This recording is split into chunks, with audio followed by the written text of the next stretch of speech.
Special thanks to Rosetta Stone for sponsoring today's video. Before we get started, there will be spoilers for the 1000-Year Blood War arc of Bleach in the video to come. Well, you guys asked for it, so here it is. Ranking every single Sternritter in Bleach by their performance in the 1000-Year Blood War arc.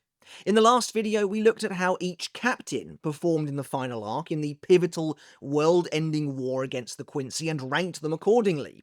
Once that was done, I was surprised to see the biggest request in the comments was for a similar video, but looking at the opposing side, the villainous Sternritter who declared war on the Gote 13 and their allies, and who ultimately ended up losing the war. But honestly, it sounded like a great idea, so here we are. However, before we get into any of that, first a word from today's sponsor. Bleach is a very multicultural and diverse series, emphasised by Kubo's usage of different languages for each race, and there's no better way to immerse yourself in a culture than by knowing the language. For over 30 years, millions of learners have trusted Rosetta Stone to help guide them on their language learning journey. I've been learning Japanese with my wife Jade for a while now in the hopes of travelling there one day, and after originally spending a lot of money on remote lessons with a tutor, I've bounced from several different apps, many of which simply try and get you to memorize vocabulary lists. Immersing yourself in the language is absolutely key to succeeding in learning it, and Rosetta Stone's dynamic immersion method delivers your lessons in your new language, meaning you learn entirely through forming natural organic connections and context. Then there's Rosetta Stone's True Accent technology. This technology compares your speech to millions of native speakers, giving you immediate feedback on your pronunciation. 僕のお父さんです。Boku no otou-san desu. Considering the Rosetta Stone app features both desktop and mobile options, it is both a totally portable way of learning and one that is designed for a multitasking approach, with some lessons as short as 5 minutes. So whether you're looking to travel or just want to learn something new, try Rosetta Stone. The lifetime subscription is currently a massive 60% off when you visit the exclusive link in the description, giving you unlimited lifetime access to 25 languages at a fraction of the cost, so get started today. Now, I'll be upfront with you, this felt like a more difficult video to make than the captain's one for a few reasons. Of course, we don't really spend as much intimate time with the Quincy's war effort, but at the same time, the parameters for a Sternritter performing well simply differ from those of a captain because narratively we have different expectations for them.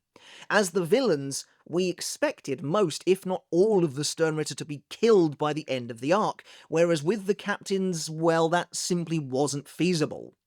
On top of that, due to us spending less time with the Sternritter overall, especially outside of battles, really the majority of their influence is found in fights specifically. But still, I'll be taking into account everything each of the Sternritter manages to accomplish throughout the arc and try to rank them as best I can. Also, there's the pervasive issue that many of the Sternritter betray and kill each other, so that's definitely going to have to be taken into account. Right, but with all that said and done, let's get into this thing.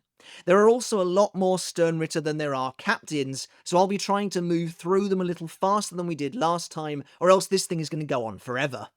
Of course, let me know your thoughts down in the comments. Which Sternritter were responsible for the Vandenreich doing as well as they did in the war, and which were just total dead weight, and should have been killed by you, Harbach, before the fighting even began, to save everyone the trouble?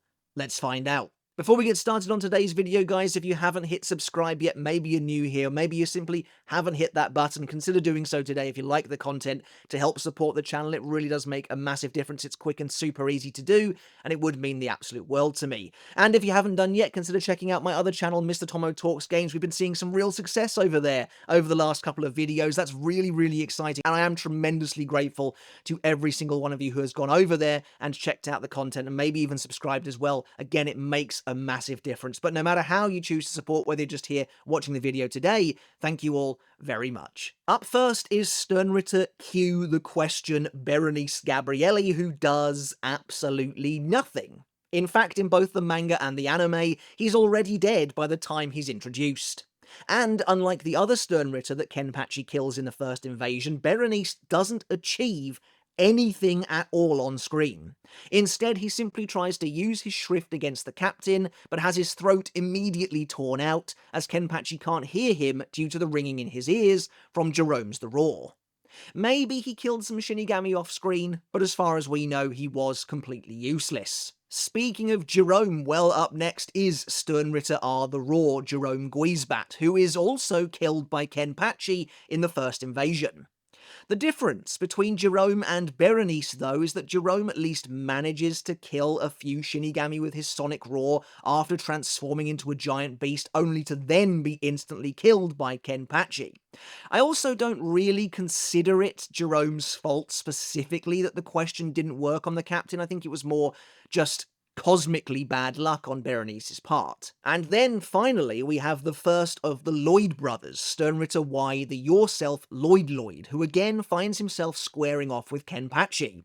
While we don't see Lloyd kill any Shinigami, he does manage to actually go toe-to-toe with Kenpachi briefly thanks to his shrift before being killed. Lloyd is frustrating, mostly because after we found out from Kubo that he actually copies 100% of his target's strength, he simply could have been used much better almost anywhere else. Okay, but with that, we move on to the Sternritter who actually had the chance to do something while alive on screen, which is definitely a plus. Up next then is Sternritter W the Wind Nyanzol Wyzol, who ironically could have been a lot more useful than he actually was. Nyanzol travels to the royal palace with Yhwach initially hiding in the shadows and turning the sword strikes of the divine soldiers away from his master. However, as soon as he pokes his head out of the shadow for some reason, after killing a couple more soldiers, Nyanzol is immediately brutalized by Senjumaru.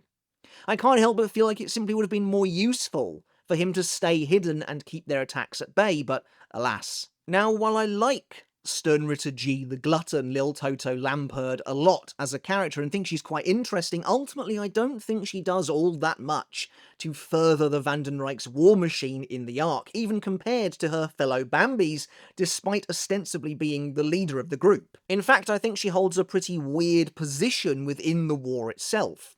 Lil Toto uses her shrift to devour a squad of 11th Division soldiers, but I mean, apart from that, she doesn't really do much else of note. She leaves the actual ambush of Kenpachi to Meninas and Candice, the actual noteworthy part of this entire sequence, and later attempts to fight Ichigo but loses.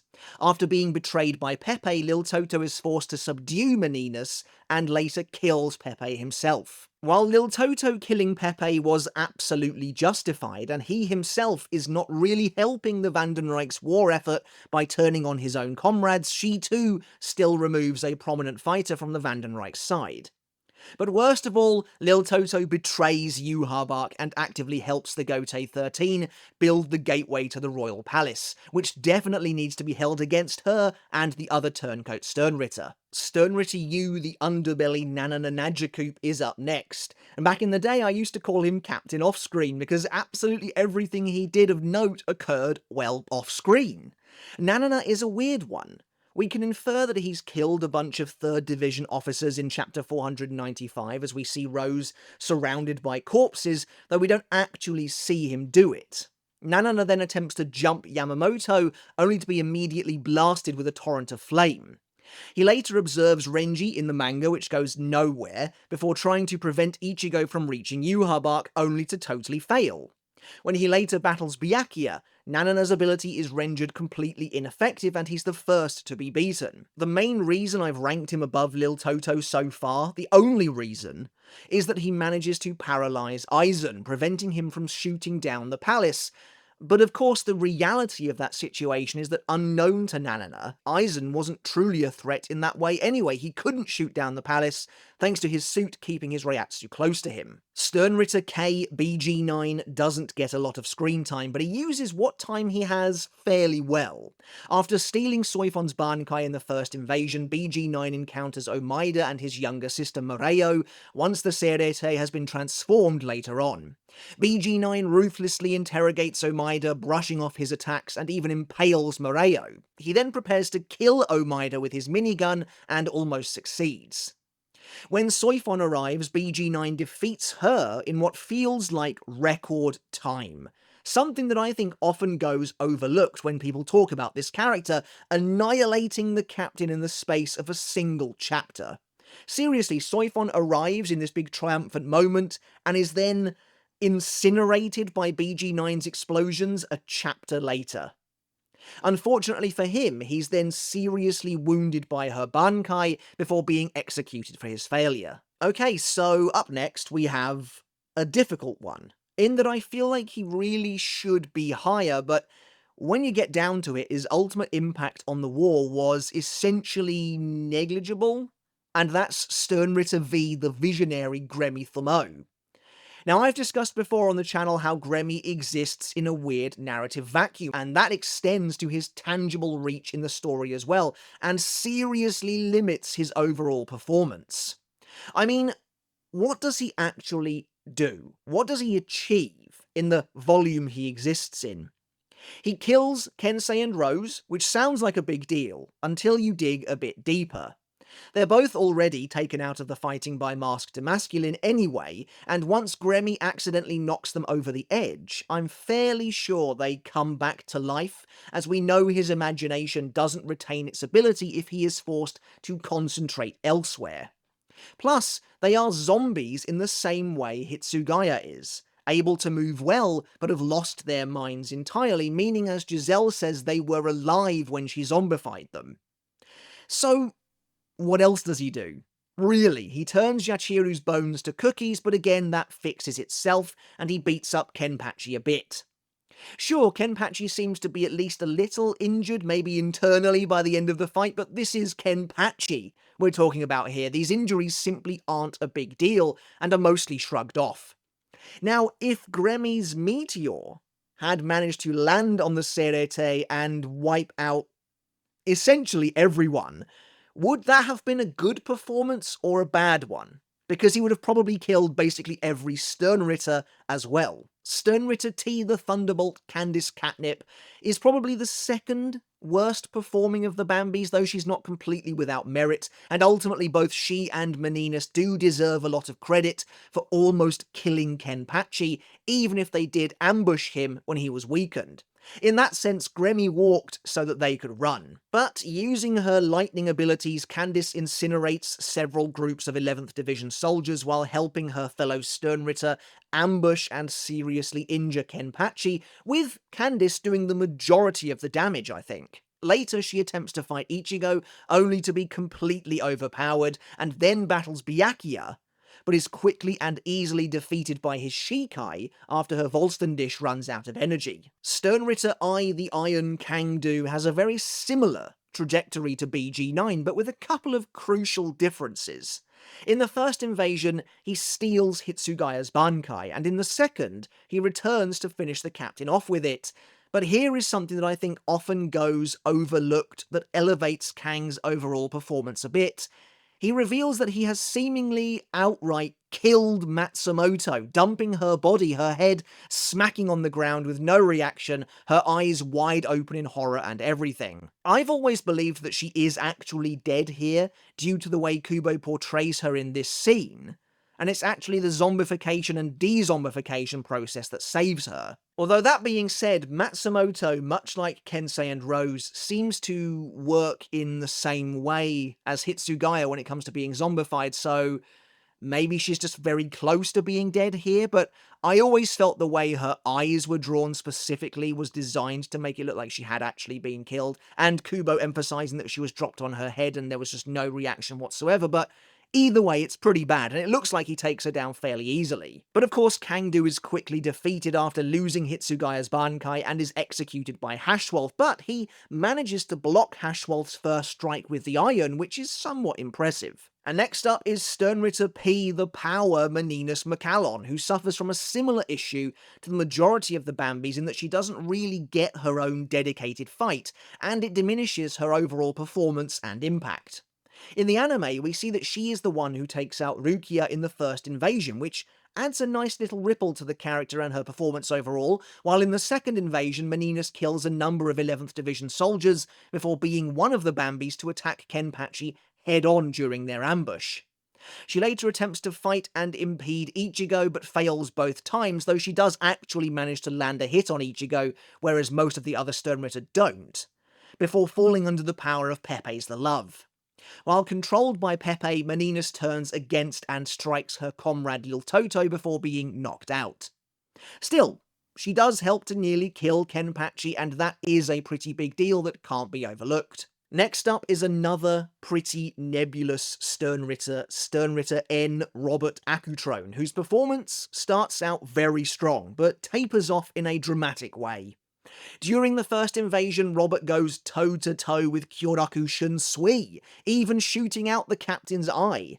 And by the time Yamamoto is killed, Robert gets the upper hand on the soon-to-be Captain Commander and defeats him. But in the second invasion, Robert joins in the battle to stop Ichigo, but fails to really accomplish anything, though he does manage to avoid Ichigo's strike before later taking on Byakuya. Unlike Nanana and Candice, however, Robert actually forces Byakuya to use bankai, but is instantly defeated, though he is the last of the three to go down. During the first invasion, Sternritter L. the Love Pepe Wakabrada seemingly takes control of much of the research and development department, using officers like Rin and Jidanbo to attack and kill their own comrades, resulting in the devastation of the department. There's been some debate over whether or not Jidanbo was actually being controlled by Giselle, but I'm decently confident that she wasn't there at the time. Later, Pepe betrays the Bambis, using Meninas to try and kill Lil Toto in what I would say is a pretty big knock against his overall contribution to the Vandenrijk's war effort in his selfish attempt to claim glory. However, he does manage to ensnare Hisagi in his power, and even succeeds in cornering and wounding Byakuya, the same Byakuya who just took down 3 Sternritter.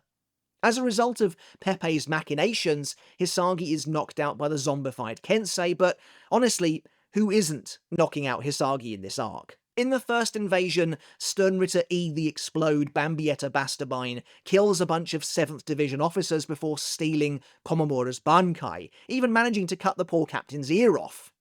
In the second invasion, she wipes out several more officers before outright defeating Shinji with ease. However, after she's beaten by Komamura and zombified by Giselle, Bambietta manages to briefly take down Ikaku and Yumichika, and that's about it before she's thoroughly embarrassed by Charlotte. Although she's savagely beaten to death by Giselle in the manga, in the anime she returns once again as a zombie to help Giselle seek revenge on Yhwach, inadvertently working against the Vandenrijk's best interests in the war, but the Quincy King effortlessly defeats her again. Then we have, in my opinion, the best performing of the Bambis, Sternritter Z the Zombie Giselle duel. Now, things don't start out brilliantly, to be fair. She murders and zombifies her own comrade Bambietta, though the anime makes it a bit clearer that she did that to prevent Bambietta from being executed by Yhwach. Then she kills a number of 11th Division soldiers, zombifying all of them to create her own personal army. But of course, the majority of Giselle's performance comes from working secretly in the shadows in the background of the war, where she has been zombifying some much higher profile targets, collecting and zombifying Hitsugaya, Matsumoto, Rose, and Kensei, and turning them into her puppets. She uses the zombified Bambietta to defeat Ikaku and Yumichika before being defeated by Mayuri herself. She then betrays Yhwach and helps the Shinigami build the gate, zombifying Candice and Meninas and using them to help her battle their king, only to be defeated. So, of course, her turning turncoat once again does dock some points. The thing with Giselle is that she technically achieves a lot, but much of what she does is undone by Mayuri in the end. Another Sternritter to steal bankai is Sternritter F the Fear Asnod, who purloins Byakuya's bankai during the first invasion after butchering several 6th Division officers in a terrifying fashion. Unlike the others, however, he proceeds to use said stolen bankai to extremely great effect, shredding the captain and almost killing him with it in one of the arc's earliest, craziest upsets. Asnod's eviscerating of Byakuya was such a big deal that it earned him early notoriety among the Sternritter and the community. After this, though, well, it does kind of taper off a little bit for Asnod. He attempts to jump Yamamoto and gets instantly scorched before battling Rukia in the second invasion. Now, to his credit, Asnod almost defeats Rukia despite her Royal Realm training as she succumbs to the fear, only to be rescued by Byakuya before she kills the Sternritter for good. However, the most successful Sternritter who steals a bankai is actually Sternritter O, the Overkill Driscoll Bursey, who, despite his short amount of screen time, accomplishes quite a lot, mostly by virtue of the requirements of his shrift. Now, when it comes to the other Sternritter, we know that a lot of them do kill officers, but a figure, is never really put to how many they individually kill, but with Driscoll, it actually is, and it sounds fairly impressive, I think. Before the first invasion, Driscoll attacks the Serete's Kokurio Gate, murdering over 100 officers, including Chojuro Sasakibe, after stealing his bankai. Akon believes that there was only one intruder at the scene, meaning Driscoll kills 116 officers on his own and the vice captain. Later, during the first invasion, Driscoll reveals that he's killed another 100 officers since the fighting began, and we see him completely overpowering Hisagi with ease, even preparing to kill him too, were it not for Yamamoto's intervention, bringing Driscoll's killing spree to a fiery end. Then we have the other half of Sternritter Y, the yourself Roidloid, who disguises himself as Yhwach and plays a truly pivotal role in the first invasion. After killing a number of 13th Division soldiers, Royd takes on Kenpachi, who himself has just murdered 3 Sternritter alone. Royd doesn't just defeat Kenpachi, he humiliates him, beating one of the special war powers into a coma with his bare hands, all the while Kenpachi's eye patch has been removed. Now, of course, this isn't the fully powered version of Kenpachi, but it's still impressive nonetheless. And then Royd is able to keep Yamamoto's bankai of all things at bay long enough for the Captain Commander to tire out, and for the real Yhwach to be ready to make his move. Exactly what Yhwach needed in order to not only kill Yamamoto, but secure the Vandenreich's victory in this first battle. And Royd was instrumental in that. In fact, Royd performs so well here that he receives a rare breath of praise from the Quincy King that actually seems genuine. Before he's finished off, of course. Up next, we've got a tricky one, and we're really entering the territory now of the Sternritter who all performed pretty well, to be honest, across the board, but this one straddles the line a bit, as does the next entry as well, I think. But this time it's Sternritter H, the Heat Basby. Basby gets off to a very strong start, blasting Izuru in a single shot, seemingly scoring the first kill of the invasion, though it turns out not quite, before then massacring the rest of the 3rd Division's upper leadership with ease. He then attempts to attack Yamamoto, but is wiped out. However, in the manga, Basby reveals that the reason he, Asnod, and Nanana actually survived this attack is because he uses his own flames at the last moment to try and mitigate the damage of Yamamoto's, which is impressive and gets results. Then, in the second invasion, he completely dominates Hitsugaya, destroying the little captain in battle. Basby also attempts to stop Ichigo from reaching Yhwach, probably coming the closest to actually striking him with an ability before fighting Renji and Rukia. However, Basby has to drop some points for orchestrating the Sternritter betrayal and helping the Gote build the gate before fighting Hashwolf, and losing pretty badly. And then we get to what is, in my opinion, possibly the hardest Sternritter to rank on this list, and I feel like you might know who it is already. But of course I'm talking about the Grand Master of the Sternritter himself, Sternritter B, the Balance, Ugram Hashwolf, who, well, let's just say, in regards to furthering the Vandenreich's war effort, he has a complicated role to play. I think things start out pretty straightforward as he kills Kajumaru and even cuts Ichigo's Tensor Zangetsu in half, which was a pretty impressive early move. And once the second invasion begins, he actively takes on the role of commanding the Sternritter. However, he doesn't achieve anything in his brief standoff with Kyoraku, and instead executes Kangdu and BG9, 2 valuable soldiers. Now, Hashwolf has a reason for doing this. Ultimately, the power in their souls serves to enhance Yhwach himself, and as Hashwolf notes in the anime, Yhwach's not really bothered about this fight in the Serete at all. It's all just kind of making way for the invasion into Ryokyu. And so while Hashwolf killing them can maybe be justified, from the perspective of the Vandenreich, what is the material result of doing that? I feel like we never really see it, and so on screen, Hashwolf just kills two useful warriors for virtually no reason. Would Yu Harbak have not been able to defeat Ichibei without the power from Kangdu and BG9's souls? I seriously doubt it, but it's hard to say for sure. Later though, he helps Yu Harbak invade the palace and even briefly destroys the Cage of Life with his shrift in the anime before being straight up killed by Tenjiro. In fact, he basically loses all of his fights in the palace, being also sealed by Senjumaru. The problem with Hashwolf is that he mostly exists to follow Yu Harbak around, and is given very little agency to do much or have much of an impact outside of apparently killing his own comrades. And speaking of which, he also cuts down Basby, but considering Basby had turned traitor at this point, that is probably of significant benefit to the Vandenreich overall.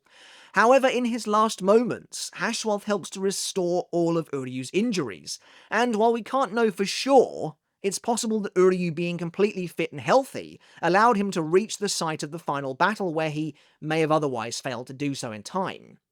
He did try and show Yu Harbak a vision of his future defeat, but ultimately it didn't amount to anything. So Hashwolf is definitely one of the weirdest and most complex and convoluted characters to really assess their performance, but I'm happy with him going here for now, I guess. But thankfully, the remainder of the Sternritter on this list are mostly pretty straightforward to discuss.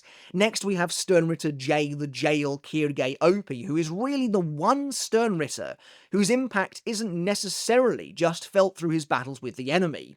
Of course, as the captain of the hunting army, Kirge controls Hueco Mundo and the Uranka, rounding up prisoners to either kill or conscript. He instantly subjugates Slowly and Menely before defeating the Tre Bestius with ease, and he then battles Ichigo, pushing him to use Bankai, while later killing Ion and overpowering Harabel's Fraction again with Sclavarai. Even after he's seemingly taken out by Kisuke, Kirge completes his mission with zealous devotion, successfully imprisoning Ichigo in the jail, preventing him from reaching the Serete until after Yamamoto is already dead and the Gotei has effectively lost. In that sense, much like Royd before him on this list, Kirge is instrumental in the Vandenreich winning the first invasion. But the best performing of the regular Sternritter has to be none other than Sternritter S, the superstar Mask Demasculine, who basically goes off on a string of uninterrupted victories for the majority of his time in the spotlight. In the first invasion, Mask seems to be a bit of a bumbling fool, taken out easily by Byakuya. However, he returns with a vengeance, drop-kicking Renji across the Serete, though costing them the chance to steal the vice-captain's Bankai.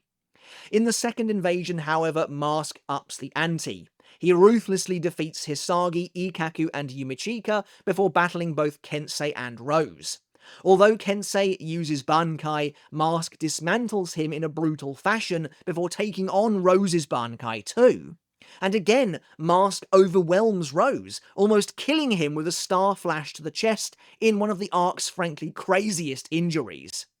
Once Renji arrives, things do take a turn for the worse for Mask, but he still manages to push the newly Royal Palace trained Renji to use Bankai before going out in a blaze of glory. Alright, but we've made it to the Schutzstaffel, who, as you might expect, occupy the top 5 slots of this ranking pretty handily. No pun intended. In 5th place, we have Sternritter C, the compulsory Pernida Pankajaz, who joins Yu Harbak in the Royal Palace, helping him to conquer it.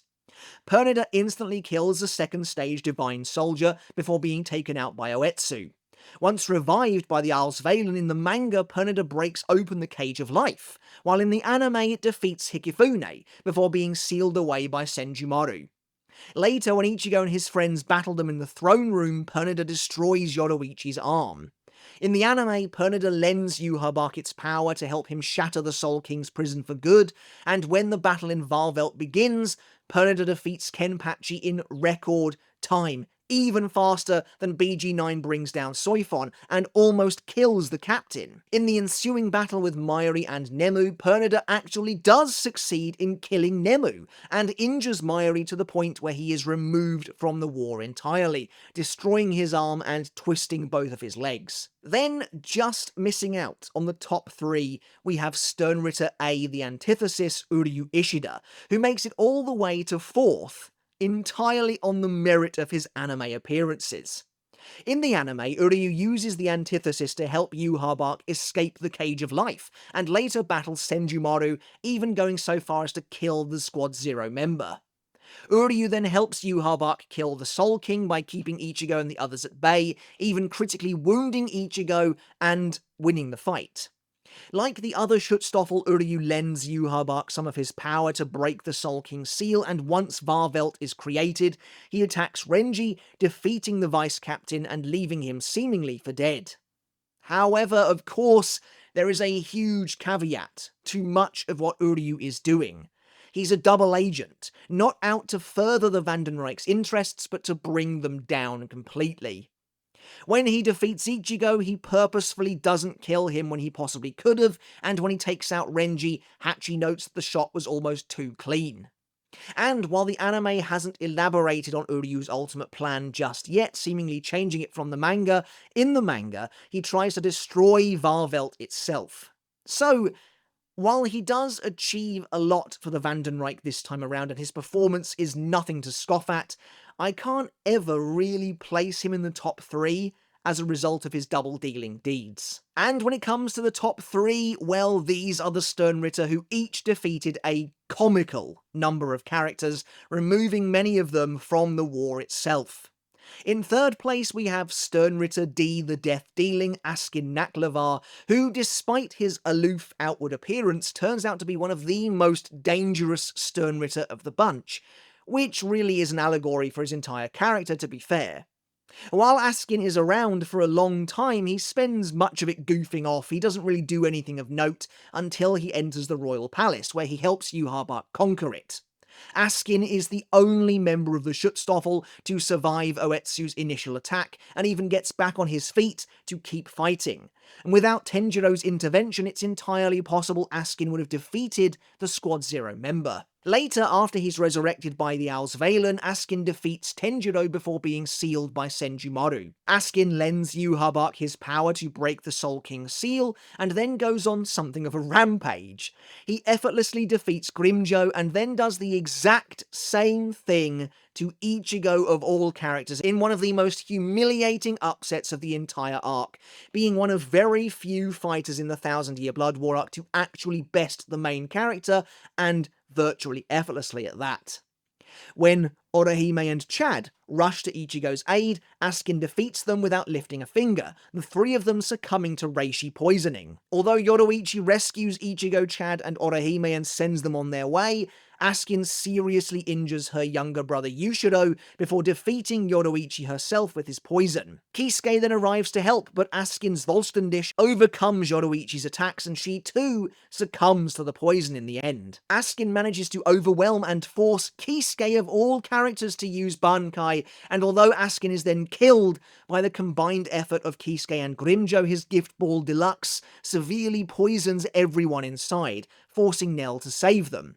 But in the end, Askin kind of has the last laugh, managing to take Urahara, Yoruichi, Grimjo, and Yushiro out of the fight completely. And then, as we reach the very top 2, well, it always comes down to these two, doesn't it? Both Lille and Gerard take out a frankly insurmountable number of Shinigami each, and have a material effect on the final showdown itself. And so at this point, we are really getting granular with this, and I think we just have to look at the caliber of opponents defeated here. So in second place, I have the leader of the Schutzstaffel, Sternritter X, the X-axis Lille Barrow, who is responsible for cleaning up many of the stragglers among the Gotei 13 when they invade Varvelt. Lille helps Yhwach conquer the royal palace, and after being revived by the Alsvalen, he defeats Oetsu in battle before being sealed. Later, after lending Yhwach his power to destroy the Soul King's seal, Lille takes up a vantage position among the city's towers and begins sniping. As a result, he takes a number of vice-captain level characters out of the fight entirely. Hisagi is the first to go down, and the only one we see in the manga. However, the anime fills in the gaps, revealing Lille also takes out Omaida, Kione, Isane, and Sentaro in a brutal sequence. However, I don't think anyone really expected these fighters to make much of a difference in the final battle, so it does lessen the impact somewhat. However, Leal does succeed in bringing down Kyoraku as well, which is a huge deal, though it does result in his mutual destruction. With the remnants of Leal's power falling to Earth, he manages to kill a few scattered Shinigami before being finished off by Izuru. So all in all, a very, very impressive display. One man taking out the entire vice captain contingent for the most part of the Gotei 13's force. But that leaves the top spot to none other than Sternritter M, the Miracle Gerard Valkyrie, who I believe is probably the best performing Sternritter of the entire war, at least by the criteria and the metrics that we are using. Gerard helps Yhwach conquer the royal palace, and after his resurrection defeats Senjumaru before she uses bankai. When protecting his king in the throne room, Gerard manages to successfully hold off Chad's onslaught, and then lends Yhwach his power to break the seal. Once in Varvelt, Gerard is seemingly defeated by Byakuya and Renji, but this leads to him transforming, growing gigantic and immediately wiping out several characters. Renji and Rukia are both taken out by the Titan, and in the manga at least don't return to the battle until it's essentially over. In the anime, Soifon appears to be defeated here as well, while Shinji and Hinamori actually get to fight a little extra, with Shinji being instantly wiped out in the manga. However, Gerard takes Hinamori out of the fight later on in the anime, while the Vizard prepare to battle him. In the manga, Gerard defeats Hiyori, Lisa, Hachi, and Love in a single swipe, but the anime looks to be taking a different direction. However, this may actually end up being even more impressive for Gerard at the end, as he's likely to now also defeat Rose, Kensei, and Mashiro, all of whom have gathered to face him unless something crazy happens. In my opinion, despite the Vizard's terrible track record, defeating and removing all of them from the war is considerably more impressive and has a bigger impact than doing the same to the vice captains. And to close out, Gerard also forces Kenpachi to use Bankai, Hitsugaya to reveal his matured Bankai, and Byakuya to use his ultimate attack, and still survives to fight on indefinitely. Gerard actively takes Kenpachi out of the war, and if Yhwach hadn't decided to kill his best performing soldier, well, I don't see a future in which he'd have been defeated. Alright everyone, but that's it for today's video. Actually, it did go on for a while in the end after all, but that's just how it is. Let me know your thoughts down in the comments below. What do you think of my list today? My ranking of every single Sternritter by their individual performance in the 1000-Year Blood War arc. I'd love to see if you agree at all. If you have some changes you'd like to make to the overall ranking, let me know your thoughts down in the comments, as well as who you think did the absolute best for the Sternritter and who did the absolute worst. While they didn't end up winning the war, many of them did still have a tangible, palpable effect, and I hope today that's been reflected in the list I've created. Okay everyone, but once again, thank you so very much for watching. As always, I hope you enjoyed it. I hope you took something of value away from it as well today. Consider hitting subscribe if you haven't done already. Give the video a thumbs up if you enjoyed it. Consider checking out Mr. Tomo Talks Games and dropping a subscribe over there as well if you want to help support that channel's growth. And as always, a massive thank you goes out to my wonderful supporters over on Patreon who continue to make this viable, who continue to help out so very much during the first half or so of the year when YouTube can be a little bit slow. There's no getting around it, so your support again is greatly appreciated. Okay everyone, once again, thank you so very much for watching. Until next time, I'll catch you later, and I'll see you then.